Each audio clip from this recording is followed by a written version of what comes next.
안녕하십니까. 토마토 투자 클럽의 김민준입니다. 오늘은 조금 색다른 장소에서 인사를 드리게 됐는데요. 건강상의 이유인 것 같습니다. 우리 시청자 여러분들 참 무더위인데 건강 늘 챙기시고 성공 투자하셨으면 좋겠습니다. 자, 오늘 뭐 시장이 굉장히 뜨거웠습니다. 말도 많고 탈도 많습니다. 2차 전지 이제 안 가지신 분들 소외가 되기도 하고요. 상당히 아쉬운 국면으로 좀 진행이 되는 것 같습니다. 미증시부터 우리가 좀 살펴보고 오늘 명인의 복귀 시간답게 주도주 섹터 그리고 내가 가지고 있는 포트와 섹터를 점검하는 시간입니다. 과연 주도주의 흐름은 어땠고 지금 시장의 흐름은 또 어떻고 앞으로는 어떤 섹터들이 또 부각될 건지 하나둘씩 짚어보도록 하겠습니다. 먼저 미증시 흐름을 좀 봐야 될 것 같은데요. 나스닥 선물 차트 모습입니다. 전에 미 증시가 3대 증시가 뭐 역시나 강보합 좀 마감이 되었습니다. 상당히 미국 증시 흐름도 강한 모습 속인데요. 결국은 뭐 FOMC를 앞둔 일정 부분의 관망세가 좀 나오면서 단기 조정은 좀 있었습니다마는 방향 키는 역시나 FOMC의 어떤 코멘트에 관심이 좀 쏠리고 있는 과정인 것 같습니다. 결국은 제롬 파월 의장 또 연준 위원들 FOMC 때 무슨 이야기를 과연 하겠느냐 가장 중요한 부분인 것 같고요. 어떤 기술적인 하방 지지나 상방의 모습보다는 연준 위원들의 코멘트와 어떤 FOMC 특히나 시장에서 원하는 방향성의 이야기를 제시해 줄 수 있느냐에 따라서 앞으로 시장의 등락 과정이 좀 달라질 것 같습니다. 저 김민준의 뷰는 무엇이냐? 결국은 시장은 불확실성보다는 확실성에 좀 더 우위를 둘 것이다 이렇게 생각을 하고 있고요. 아직까지도 첨예하게 좀 대립되고 있습니다. 상하방에 따라서. 단지 저는 금리 인상을 함에 따라서 불확실성 제거 측면에 좀 더 우위를 두면서 앞으로서 피벗에 대한 정책 기대감이 훨씬 높아질 것이다. 이렇게 정리를 해 드리고요. 역시나 미국 시장도 지금 실적 발표 시즌입니다. 우리 시청자 여러분들 잘 아시겠지만 빅테크 기업들 실적 발표가 이제 속속들이 나올 건데 이 시장에 대한 지금 현재 구간에서는 키 메이커인 것 같습니다. 과연 1 분기 때 이렇게 경기 침체로 인해서 실적이 처참했는데 2 분기 때는 어떨 것이냐. 또 2 분기 실적도 안 좋을 것이라는 생각이 들어서 먼저 주가에 선반영되었던 종목과 sektor들은 또 어떨 것이냐. 금일이죠. 전일 우리는 한국 시간으로 이제 뭐 전일이 될 것 같은데 나스닥 100 리밸런싱이 있었습니다. 특별 리밸런싱이었다고 알고 있는데요. 역시나 미국 시장에서도 이런 과열권에 대해서 상당히 우려감이 있게 이렇게 시장을 바라보고 있는 것은 확실한 것 같습니다. 자본주의 시장에 이렇게 개입하는 경우가 특별하게 없는데 결국은 나스닥이 특별 리밸런싱을 진행했다는 부분도 결국은 자본주의 시장에 개입했다는 것을 뜻하게 되겠죠. 결국은 조금 더 빠르다. 너무 급하다. 이런 이야기가 좀 나오는 것 같고요. 결국은 미국 시장은 현재는 연착륙 기대감이 묻어나고 있습니다. 연초와는 조금 다른 분위기인데 뭐 아직까지도 PMI 지수가 49를 뭐 가리키고 있지만 지표가 중요한 것 같지는 않고요. 결국은 연착륙 기대감이 커지는 가운데 과연 썸머 랠리 여름이 다가올수록 골디락스 장세가 연출될 수 있을 것이냐. 귀추가 좀 주목되고 있는 시점이다. 정리를 해야 될 것 같습니다. 자, 가장 중요한 것은 그런 것 같습니다. 미국 그 증시 모습에서 과연 하방 낙폭이 어느 정도 선에서 멈출 것이고 반등이 가능할 것이냐 좀 알아봐야 될 것 같은데요. 나스닥 선물 9 월물 기준입니다. 9 월물 기준으로는 제가 봤을 때는 내일 뭐 우리나라 시간은 목요일 정도가 될 것 같은데 15,300 선 정도가 하방 지지 라인이 될 것 같고요. 또 그 이유인즉슨 지금 달러 인덱스의 차트 모습을 보고 계신데 달러 인덱스가 최근에 100 불이 무너졌습니다. 그래서 원 달러 환율이 이제 1,200 원대로 들어왔는데요. 결국은 상승뷰가 달러 인덱스 기준으로 102 불에서 103불 정도가 마지노선으로 보입니다. 상승으로 갈 수 있는. 그러면 결국은 안전자산에 대한 선호도보다는 위험자산에 대한 선호도가 더 높아질 것이다. 현재 달러 인덱스는 일정 부분 반등일 뿐이다. 이렇게 정리를 좀 해 드리겠습니다. 자, 국내 증시로 좀 넘어와 보겠습니다. 코스피의 모습인데 다들 이제나 저제나 이제 2,650 선을 좀 뚫을 수 있으려나 기슈가 좀 주목되고 있습니다. 하방 낙폭은 뭐 늘 말씀드렸지만 겁먹을 필요 없다. 시장 낙폭 나오지 않는다. 말씀을 드렸었는데 나와 봤자 2,500 선. 지난번에 뭐 2,520 선 정도 찍고 계속 지금 상승으로 가고 있습니다. 이번에 눌림목 한번 나올 때도 2,570선 정도 유지가 됐고요. 지금은 이제 지난번 직전 고점을 뚫을 수 있느냐 이건 것 같은데, 결국은 지금 고점으로 향해 가는 것은 삼성전자와 하이닉스가 가만히 있는 상태에서 포스코 그룹주의 견인차 역할인 것 같습니다. 앞으로 삼성전자와 하이닉스가 움직이지 않는데 포스코 그룹주가 더 간다. 그러면 지수는 상방 돌파가 가능할 것으로 보여지는데, 결국은 오늘도 국내 증시가 양대 지수가 다 상승 마감이 됐습니다. 그런데도 불구하고 가장 뜨거운 감자는 무엇이냐? 2차 전지인 것 같습니다. 그리고 시장의 관심사는 수급 이동. 과연 계속적으로 2차 전지의 쇼케이지가 발생되면서 더 갈 수 있을 것이냐? 나는 소외가 되어 있지 않느냐? 이런 부분인 것 같아요. 결국은 저는 이렇게 보고 있습니다. 반도체가 일정 부분 눌림목이 좀 들어가고 있는 구간입니다. 지금 현재 우리 시청자 여러분들 아시겠지만 그 눌림목 구간에 이제 하방 경직성이 슬슬 확보되는 종목들이 조금씩은 나오고 있는데 아직까지예요. 하방 경직성 확보되고 반도체까지 더불어서 반등이 나온다면 저는 2,650 선 돌파가 가능하지 않을까 이렇게 예측을 하고 있습니다. 지금 현재 뭐 콜옵션과 풋옵션 상황을 좀 보게 되면 여기는 완전 첨예하게 대립하고 있습니다. 그래서 어디가 우위가 있다 정말 측정하기가 어려운 정도인데 저는 뭐 그렇게 보고 있습니다. 2차 전지 소재 파트의 아주 견조한 수급 흐름, 그리고 삼성전자 하이닉스의 눌림목 이후에 반등을 본다면 결국은 지수는 올해 2,710 선까지는 무난하게 상승이 가능하지 않겠느냐. 그리고 저 뭐 이런 게 있는 것 같습니다. 우리가 이제 종목군 섹터군 흐름을 좀 볼 텐데, 2차 전지의 뜨거운 수급이 과연 2차 전지 이 수급의 집중 포화를 다른 섹터에서 좀 견디지 못하는 모습, 오늘 시장에 굉장히 특징적인 모습이었다. 이렇게 좀 봐야 될 것 같고요. 오전에 이렇게 반도체들 흐름이 잠깐 있었습니다. 깜짝 반등들이 뭐 4% 5%씩 있었는데 30 분을 채 버티지 못했어요. 수급이 빠지면서 다시 뭐 2차 전지 장비들 쪼끔 올라갔고 장 막판 되니까 버티는 종목 몇 개 안 남았고 결국은 소재로 쏠림 현상. 자, 한번 들어가 봐야 되겠죠. 우리가 이제 섹터를 좀 우리 시청자분들하고 볼 텐데, 저는 뭐 최근에 소재 파트에 관해서는 그렇게 크게 언급드린 적이 없습니다.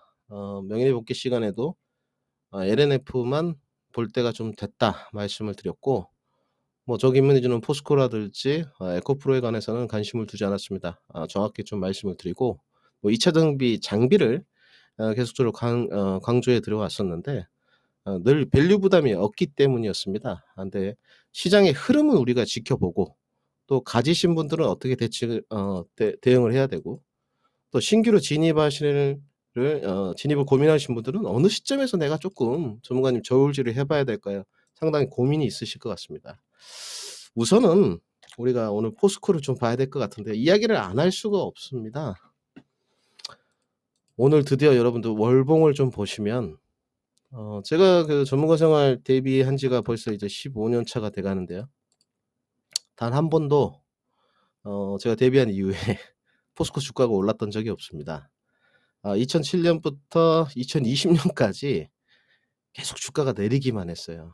코로나 이후에 지금 결국은 수직 계열화를 갖추면서 50만 원대, 60만 원대 돌파를 해 가고 있습니다. 정말 축하할 일이고 대한민국 기업으로서 대단한 일 같습니다. 저는 뭐 추천을 해본 적이 없지만, 그리고 최근에 보게 되면 수직 계열화 플러스 밸류 체인 어떤 구축 기대감, 그리고 오늘 모 증권사에서 목표 주가 상향 리포트를 냈습니다. 즉 두 손 두 발 다 든 것 같아요. 외인 기관도 두 손 두 발 다 들었는데 에코프로 그룹주에 이어서 포스코 그룹주까지 진격 앞으로 이렇게 나가고 있습니다. 우리가 이제 궁금한 것은 그러면 포스코 홀딩스에서도 저는 늘 말씀드리지만 답 딱 정해져 있습니다. "성장성 의심하지 마라. 장기 투자하면 된다." 제가 걱정을 하는 분들은 단기 투자분들이거든요. 물론 그분들의 역할이 선택이 가장 중요하겠지만 과연 포스코 홀딩스에서도 숏스퀴즈가 계속 발생될 수 있을 것이냐, 여기를 기초를 좀 주목해 봐야 되는데 에코프로와는 쪼금 다릅니다. 아직 포스코 홀딩스는 숏스퀴즈 상황이 발생되었다고 볼 수 없습니다. 이 화면이 너무 숫자가 작아서 잘 나가지 않을 텐데요. 제가 좀 구두로 언급을 드리겠습니다. 실질적으로 포스코 홀딩스의 공매도 수량을 보게 되면 6월 23일 정도에 반밖에 없었습니다. 48만 주 정도. 근데 지금 현재는 96만 주, 7만 주에 육박했습니다. 2배가 공매도가 지금 쌓여 있거든요. 그러면 차곡차곡 쌓여 왔지 어떤 외인이나 기관들이 숏스퀴즈 상황이 발생되어서 매수를 해 가면서 울며 겨자 먹기로 주가를 올린 부분은 아닙니다, 분명히. 그러면 시장은 두 가지로 연출이 될 수 있을 것 같습니다. 포스코 홀딩스에서도 외인 기관 투자자들이 지금 현재 공매도 포지션을 대거 잡고 있습니다. 특히 포스코 홀딩스는 쉽게 확인할 수 있어요. 굉장히 많이 쌓여 있습니다. 한 달 동안 2배가 쌓여 있는데 과연 여기서도 스퀴즈가 발생되면서 추가적인 상승주가 더 이어질 것이냐. 이거 지금 단기 투자하시는 분들에게 상당히 중요하죠. 저 김민준이 준비를 해온 거죠. 왜냐하면 저는 장기 투자하시는 분들은 걱정할 필요가 없다고 보여집니다. 늘 말씀드렸지만 2차 전지의 성장성에 관해서는 의심을 할 필요가 없어요. 장기 투자해 가시는 분들은 계속 가져가시면 됩니다. 단지 단기 투자는 지금 이 숏스퀴즈가 오히려 발생되게 되면 주가가 더 상승으로 이어지고 있다는 합리적인 상황이 발생되고 있기 때문에 이 부분을 포스코홀딩스에도 대입해 볼 필요가 있습니다.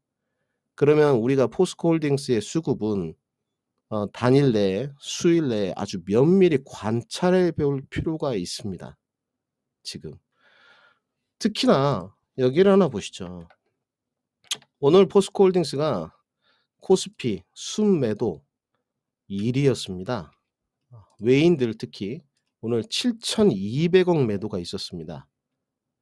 최근 들어서 최대치 단일 종목 매도입니다. 엄청난 물량을 내놨다는 거거든요. 오늘 LG화학이 517억 매도였는데 포스코홀딩스가 7,200억 매도했어요. 그래도 주가는 이 매도세를 이겨내고 올라갔습니다. 이게 중요한 부분이죠. 그러면 여기서 더 오르려면 숏스퀴즈가 발생될지 말아야 될지는 외인들의 공매도 포지션을 처리해 가는지 처리하지 않는지를 계속 확인해야 되겠죠. 이것이 가장 중요하다. 특히나 외인 대량 매도 동반한 것은 오늘 아주 장중의 특징이다. 과연 저도 궁금합니다. 그 숏스퀴즈는 어디까지 도대체. 그리고 지금 2차 전지에 우리가 또 열광을 많이 하고 있고 개인 투자자들이 많이 열광을 하고 있는 게 그 스피드인 것 같습니다. 뭐니 해도 이 2차 전지 소재 파트들이 자복자복 올라왔으면 원래 주식은 그렇게 올라가는 게 맞거든요. 근데 지금 급등으로 이렇게 올라가다 보니까 상당히 좀 퍼포먼스에 열광을 하고 있습니다. 앞으로도 계속 이런 지속적인 속도가 부여될 것이냐. 이거는 다시 돌아와서 숏스퀴즈가 발생되는 이상은 계속 속도가 붙을 수밖에 없다. 단지 포스코홀딩스와 에코프로와 다른 것은 에코프로는 숏스퀴즈가 이미 발생돼 있고 포스코홀딩스는 아직이다. 앞으로 숏스퀴즈가 발생되는지 발생되지 않는지를 확인해야 된다. 그리고 단기 투자하시는 분들 어느 시점에 차익 실현이 맞는가는 분명히 목적지를 찾으셔야 돼요. 분명히 이 부분까지 말씀을 드리고요. 자, 그리고 이제 LNF를 좀 볼 건데요.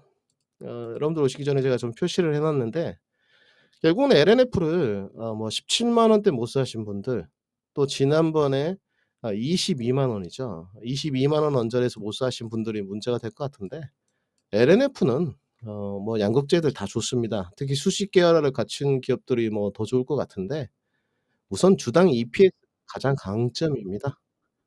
뭐 양극재 5개 기업을 넓힌다 하더라도 LNF가 주당 EPS가 가장 높기 때문에 노림목 구간에서는 적극적으로 좀 관심을 가져보자까지 정리를 해 드리겠습니다. 자 다음 섹터를 좀 봐야 될 것 같은데요. 역시나 반도체입니다. 이제 반도체가 좀 눌림목에 들어가고 있으니까 다들 슬슬 좀 관심 권역에 이제 들어오시거든요. 뭐 삼성전자나 하이닉스는 문제 없습니다. 여기서는 뭐 더 이상 논할 게 없는 것 같고 저는 이렇게 보고 있습니다. 여전히 기대감이 물씬 묻어나고 있다. AI 반도체 그리고 제가 뭐라 그랬냐면 파운드리 연결고리까지 찾아보자. 연결고리까지 시세 끝나지 않았습니다. 그 연결고리가 뭡니까 여러분? DSP. 어 최근에 가온칩스, AD 다 시세 좋았습니다. 그 연결고리까지 넓혀가면 충분히 가능하다. 놀림목 공략 포인트 잡아가시면 되고요. 충분합니다. 그리고 하방 경직성이 이제 확보되는 종목들이 있을 텐데요. 자 예를 들어입니다. 오늘 한미반도체는 지금 윗꼬리가 좀 달렸습니다. 장중 신고가 갱신했는데 하방 경직성 아직 확보가 안 됐죠. 그죠? 차분하게 하방 경직성이 좀 어디서 확보되는지 기다려서 진입 타점을 좀 잡아 봐야 될 것 같고 HBM을 제가 이렇게 설명드렸어요. 배우에 산다 시간에도. 반도체, D램, 낸드를 제외한 정통 D램, 낸드를 제외한 새로운 반도체의 캐시 카우다. 그러면 이 HBM이 지금 수십 년 만에 반도체의 캐시 카우가 찾아왔는데 우리 시청자 여러분 한번 생각해 보시죠. 삼성전자와 하이닉스가 이걸 놓친다 쉽게. 이러면 그 기업에 문제가 있는 거죠. 반성해야죠. 이건 시청자가 고뇌할 문제가 아닌 것 같아요. 삼성전자와 하이닉스는 이거 붙잡고 늘어져야죠. 수십 년 만에 찾아온 정통 반도체의 어떤 영역군의 새로운 캐시 카우인데 쉽게 물러날 수 없습니다. 삼성전자와 하이닉스는 절대 쉽게 물러나지 않아요. 제가 장담하건대 이거 분명 붙잡고 늘어집니다. 그러면 우리가 후발주자 공략하는 건 뭐냐? 여기를 보면서 하방 경직성을 어디서 확보되는지 계속 찾아가면 된다. 지금 차트 모습은 가온 칩스 모습입니다. 아직도 5 일선에 머물러 있어요. 그러면 아직 하방 경직성은 확보가 안 됐다. 눌림목을 차분하게 기다려 봐야 된다. AD도 마찬가지죠. 이제 11선 안쪽으로 조금 들어왔습니다.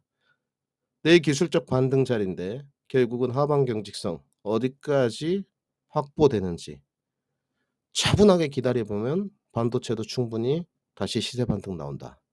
그리고 후발주자. 이제 후발주자를 어디서 찾느냐. 전문가님 질문들을 많이 하는데 결국은 이제 후발주자가 가려면 MCU입니다. MCU는 늘 말씀드렸지만 이제 마이크로 컨트롤 유닛 차량용 반도체 쪽 자율주행과 접목 요소를 찾아야 될 것 같은데요.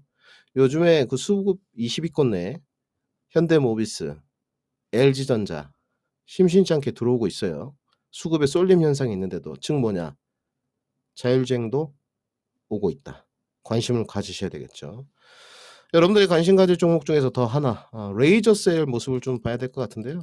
이 주식도 상당히 제가 관심을 좀 갖고 있습니다. 그래서 레이저 셀도 아직까지는 뭐 5 일선 키 맞추기 정도도 안 됐는데 놀림목 구간에서는 적극 공략해 보자. 정리를 해 드리겠습니다. 역시나 이제 마지막인데요. 자동차인 것 같습니다. 전문가님 3분기 때 좀 자동차가 조정받을 거라고 말씀을 해 주셨는데 조정을 좀 받고 있습니다. 이제 슬슬 좀 하방 경직성이 확보가 될까요?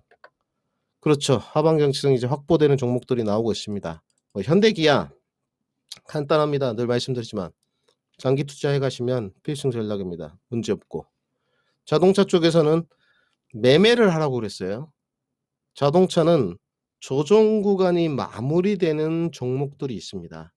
지금 선별화가 좀 필요하겠죠. 그러면 이 조정 구간이 마무리된 종목을 누가 더 선별화를 잘하느냐 여전히 매력도는 충분하다. 그러면 오늘 선별해 됐던 종목 중에 역시나 지난번에 3 가지를 말씀드렸거든요. 오늘 아진산업 8% 반등 나왔고요. 오늘 뭐 화신 같은 종목들도 이제 반등 나왔지만 화신은 오래전에 제가 너무 말씀을 드렸기 때문에 최근에 말씀드린 거 뭐였죠? 에코플라스틱. 그죠? 에코플라스틱. 여기도 이제 하반경직성이 거의 확보가 끝났거든요. 관심 가지셔야 되고. 한 종목 더 말씀드렸죠. PHA. 오늘 이런 주가들은 10,000원 밑으로 빠졌을 때 적극 매수 동참했었어야죠. 결국은. 진입 타점이 10,000원 이하에서는 적극 매수 권역이었는데 주가가 아래꼬리 달고 올라와 버렸죠. 따라가지만 않으면 된다. 자동차 부품주는 꼭 유념해야 될 게 있습니다. 실적. 당연히 상승 나와야 되고요. 반도체하고 틀려요. 반도체는 실적이 안 나와도 기대감에 오르기 때문에 상관이 없습니다. 실적이 확인된다 하더라도 주가가 안 오를 공산이 커요. 근데 자동차 부품은 기대감은 올랐던 게 아니고 실적이 개선되는구나, 좋아지는구나, 캐캐묵은 영업이익률이 확실히 좋아졌구나 확인되는 종목들. 실적 그리고 밸류. 뭐 현대 기아차만큼 쌀 수는 없더라도 비슷하거나 상대적으로 조금 더 밸류에이션이 우위에 있는 종목. 그리고 하나 더 수급까지. 이 3박자가 꼭 갖춰져 있어야 됩니다. 그런 자동차 부품주만 간다. 이렇게 정리를 해 드리고요. 이 3 종목 여전히 관심 권역에 두시고 지켜봐야 된다. 마지막으로 제약바이오. 지난번에 이제 마지막 강의가 배워야 산다 시간이 제약바이오였었는데 정확하게 그 짚어 드렸어요. 궁금하신 분들은 배워야 산다 그 강의를 좀 보시고 저는 이렇게 보고 있습니다. FOMC가 내일 모레입니다 지금. 우리가 국내로 발표가 될 텐데 FOMC 이후에 하반기 갈수록 투자 매력도는 계속 높아질 겁니다. 지금. 결국은 소재 파트가 장기 투자 관점은 문제가 없지만 단기 투자하는 세력들이 언제 떨어져 나오냐에 따라서 다른 섹터의 낙수 효과가 분명히 올 겁니다. 그리고 금리 인상 발표가 나고 나면 이제는 피벗 정책 기대감들이 계속 물씬 묻어날 때 수급의 이동은 제약바이오 쪽으로 올 수밖에 없다. 전반기는 3,000단 제약. 지금 하반기 시작되면서는 뭐 펩트론 종목도 오늘 뭐 이제 다 차익 실현이 나왔지만 관심을 가져야 된다. 뭐 말씀드렸냐? 대장주경에서는 삼성바이오로직스, 셀트리온 다 말씀을 드렸어요. 마찬가지 대형주들은 지금부터 적극 관심 가져야 된다. 제가 뭐 여기서 방송에서 더 구체적인 거는 시간이 제한적이라서 설명드릴 수 없지만 꼭 관심 가지셔야 되고 지난번에 유한양행 말씀드렸어요. 결국은 유한양행 6만 원에서 제가 유한양행 설명드릴 때 뭐라 들었냐? 기대 수익률이 여기는 별로 높지 않다. 딱 그렇죠. 6만 원에서 69,000원까지 갔으니까 기대 수익률이 딱 11%밖에 안 돼요. 11.5. 이게 결국은 이제 매매 포인트인 거죠. 지금. 그러면 결국은 관심 가져 봐야 된다. 또 HLB 또 우리가 기술 수출 이전 계약 하면 예전엔 이중항체였습니다.